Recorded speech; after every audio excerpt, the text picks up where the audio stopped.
Oi, meu nome é Maria Luísa e eu sou aluna do terceiro ano E e estou aqui para iniciar a apresentação do nosso projeto da Mostra dos Saberes de 2021.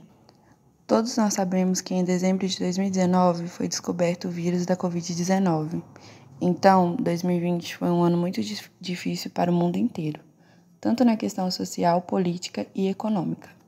No início, não acreditávamos no que estava acontecendo, mas a contaminação do vírus foi tão grande e se alastrou em tão pouco tempo que o Ministério da Saúde confirmou no dia 26 de fevereiro de 2020 o primeiro caso do novo coronavírus em São Paulo. O infectado foi um homem de 61 anos que deu entrada no hospital israelita Albert Einstein com histórico de viagem à Itália. Assim começou a nossa luta contra essa doença que persiste até hoje, contabilizando mais de 21 milhões de casos e 610 mil mortes. A nossa apresentação consiste em 3 partes. A primeira foi apenas um breve resumo sobre tudo o que queremos demonstrar com o nosso trabalho.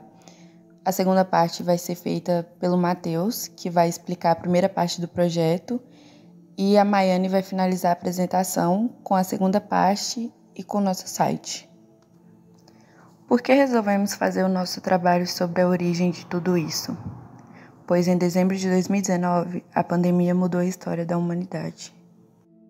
Oi, meu nome é Matheus e eu sou aluno do terceiro ano B da Escola Estadual Professor José Inácio de Souza e vou fazer a introdução dessa primeira parte do nosso projeto. Primeiramente, eu queria falar que resolvemos fazer um site onde todas as nossas pesquisas poderão ficar salvas por um tempo indeterminado, o que é muito prático. Todas as pesquisas foram feitas e retiradas de artigos científicos divulgados pela World Health Organization, OMS, pois queremos fazer algo verídico e com fontes científicas e confiáveis, né?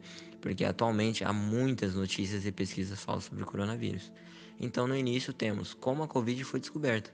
Após alguns casos de pneumonia de causas desconhecidas relatados em Wuhan, e certas preocupações com a exposição de alguns pacientes em relação ao mercado de frutos do mar, um alerta foi liberado pela Autoridade de Saúde Local em 31 de dezembro de 2019, sendo formada uma equipe composta por médicos, epidemiologistas, virologistas e funcionários do governo para estudar os infectados. E aqui tem uma foto do vírus em um microscópio eletrônico, onde ele foi colorido artificialmente para poder visualizar direitinho. Depois, temos uma dúvida muito recorrente. O vírus já circulava antes de 2019? Bom, o primeiro vírus com características semelhantes ao coronavírus que conhecemos atualmente foi descrito e isolado de embriões de galinha em 1937, o vírus da bronquite infecciosa.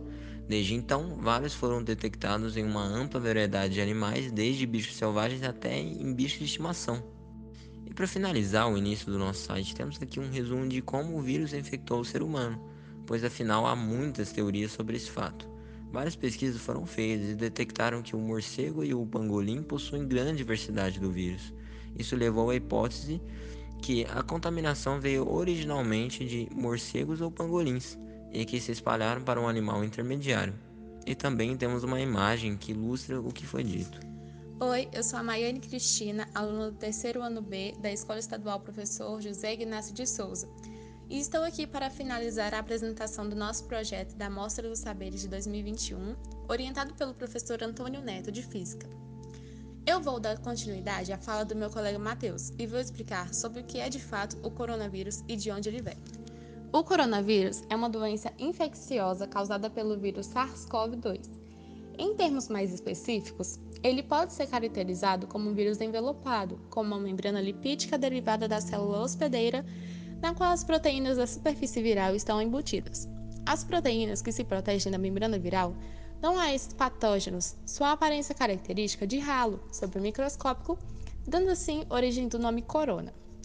A entrada do vírus no organismo é facilitada pelas enzimas. O vírus encaixa proteínas S, que é uma glicoproteína sintetizada no fígado, nos receptores ACE2 da célula humana. Uma vez acoplado à célula, o vírus introduz RNA.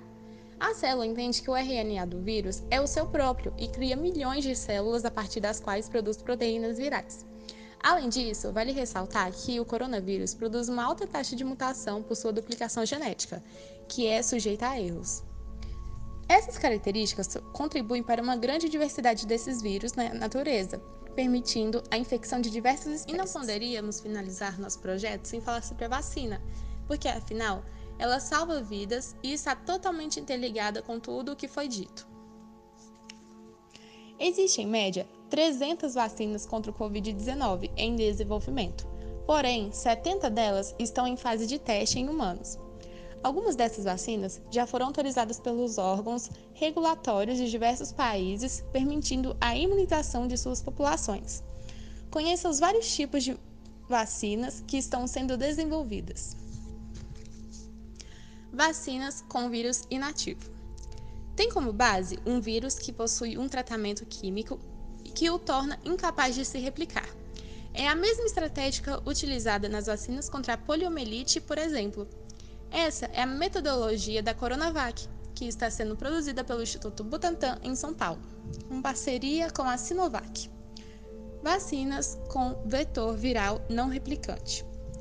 Estratégia ainda inédita em seres humanos, utilizado um adenovírus inofensivo como meio de transporte por uma proteína do SARS-CoV-2. A espícula S, que o coronavírus usa para invadir as células. O contato com o adenovírus permite que a resposta do organismo contra essa proteína é o caso das vacinas da AstraZeneca, Universidade de Oxford, imunizante que será produzido pela Fundação Oswaldo Cruz, que é a Fiocruz do Rio de Janeiro. Vacinas com RNA mensageiro ou mRNA. Nesse tipo de vacina, o mRNA leva a mensagem do gene da proteína S do SARS-CoV-2 para as células, ativando a resposta imune do corpo. Trata-se de uma nova tecnologia contra a vantagem rápida de produção, porém com uma necessidade de armazenamento em temperaturas muito baixas, retornando sua distribuição muito complexa. As vacinas da Pfizer, BioNTech e da Moderna são baseadas nessa estratégia. Importante destacar que é falsa as informações de que esses tipos de vacinas podem alterar nossos genes. O mRNA não tem capacidade de entrar no núcleo celular e modificar o genoma, não causando, portanto, mutação nem danos genéticos. Uma pergunta que não quer calar é por que a vacina contra o Covid-19 foi desenvolvida em um tempo recorde. Diversos fatores foram essenciais para que a vacina contra o SARS-CoV-2 fosse desenvolvida, autorizada e produzida em um prazo muito inferior ao das demais imunizações existentes até então. Em primeiro lugar, a solução para o fim da pandemia é um desejo mundial, portanto, muitas iniciativas públicas e privadas investiram e ainda investem em recursos financeiros altíssimos nesse estudo. Além disso, como a Covid-19 tomou proporções mundiais, em apenas um ano, cerca de 280 mil estudos científicos foram produzidos com um único objetivo: minimizar os efeitos do SARS-CoV-2 na saúde das pessoas e, consequentemente, na economia. Todas essas produções científicas contribuem em maior ou menor grau para a compreensão do vírus. Outro ponto a se valer em conta é que, como há muitas pessoas infectadas ao mesmo tempo em todo o mundo, é possível obter respostas científicas muito mais rápidas. Por fim, as vacinas partiram de tecnologias já existentes, o que acelerou o processo de desenvolvimento. Soma-se a isso um fato de todos os governos do mundo estarem realizando aprovações regulatórias emergenciais para o início imediato das imunizações. No Brasil, o órgão responsável por essas aprovações é a Agência Mundial de Vigilância Sanitária, Anvisa. Esse foi o nosso trabalho. Eu quero agradecer em nome de todos os integrantes do nosso grupo. Nem todos participaram da apresentação, pois foi designado para cada um uma parte do trabalho, como editar o vídeo, fazer pesquisas e outras tarefas. Espero que tenham gostado do que foi desenvolvido sobre a origem da pandemia que mudou a história da humanidade.